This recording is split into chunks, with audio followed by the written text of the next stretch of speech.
que ta foi ne repose point sur l'émotion.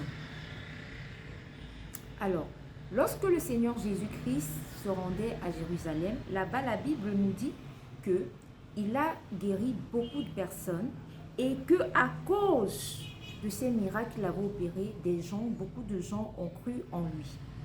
Seulement, Jésus ne se fiait pas à eux parce qu'il les connaissait tous. Ta foi sous émotion n'aime pas le Seigneur. Ta foi sous émotion ne le touche pas. Pourquoi? Tout simplement parce que des personnes qui croient au Seigneur sous l'effet d'une émotion, quelle que soit la raison, sont semblables à des personnes qui reçoivent la parole de Dieu sur une terre pierreuse.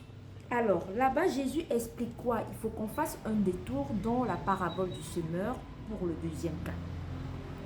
Celui qui a reçu la semence dans les endroits pierreux, c'est celui qui entend la parole et la reçoit aussitôt avec joie. Lorsque des gens vivent des miracles, ils sont contents. Lorsque des personnes expérimentent, voient la puissance de Dieu se déployer, elles sont sous une grosse émotion, sous une grande émotion, et elles ont envie de croire et elles décident même de croire. Seulement le Seigneur Jésus connaît ce qui est à l'intérieur. Il connaît ce qui est à l'intérieur. Et pour ce genre de personnes-là, lorsqu'elles sont face à des situations, elles ne continuent plus la route. Pourquoi? Parce qu'il n'y a pas de racines en elles-mêmes. Elles n'ont pas de racines. Et elles n'ont pas de racines pourquoi? Parce qu'elles ont assisté à un programme, elles étaient toutes émues, mais il n'y a pas eu de continuité en privé, à la maison, au travers de la vie de prière, au travers de la vie de lecture et de méditation de la parole. Alors, bien-aimés, c'est bien de croire au Seigneur Jésus-Christ, mais il ne faut absolument pas que ta foi au Seigneur Jésus-Christ se repose sur une émotion. Elle doit reposer sur une assurance, sur une conviction.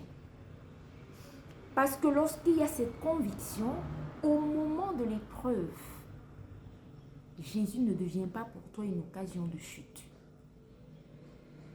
Alors, bien-aimé, qu'est-ce qu'il te reste à faire?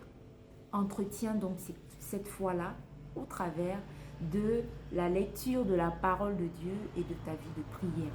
Bien sûr, s'il t'est possible, rentre également dans une église où tu peux persévérer. Sois béni au nom puissant de Jésus-Christ. Amen.